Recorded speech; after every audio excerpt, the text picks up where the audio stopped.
told by some of my previous speakers that the blended learning is to be there and the collaborative learning has to be there.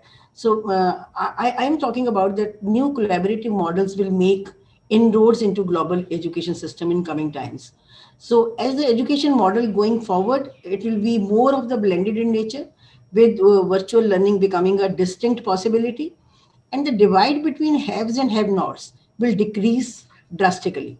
Now, I will give you one example that the students now may not go to MITs, Harvards, but MITs and Harvards will come to our doorsteps, because the world is going to be so virtual that anywhere, anytime concept will prevail over the physical on-campus learning.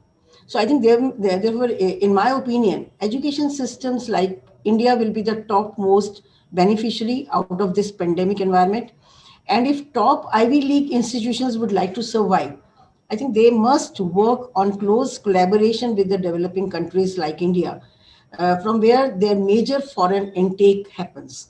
So it will be a win-win for the students always, as well as for the education institutions in the current environment, to make the maximum out of it.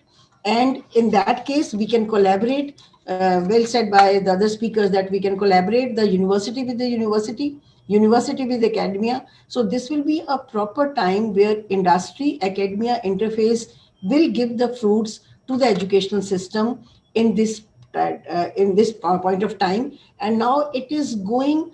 Uh, I think another 6 months we have to be in the new normal, and this system has to go ahead with our educational system. It will not stop. So along with our normal teaching, this will happen. So this new collaboration has to stay back.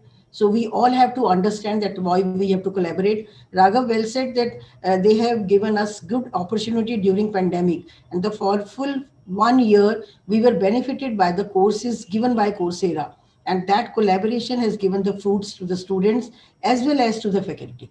I think so. This is a time, best time to collaborate with each other. We have collaborated with Symbiosis University for the Erasmus funding, and that collaboration was a great collaboration where we got the funding, and it was a great take on from different universities. So I think this is a time to collaborate.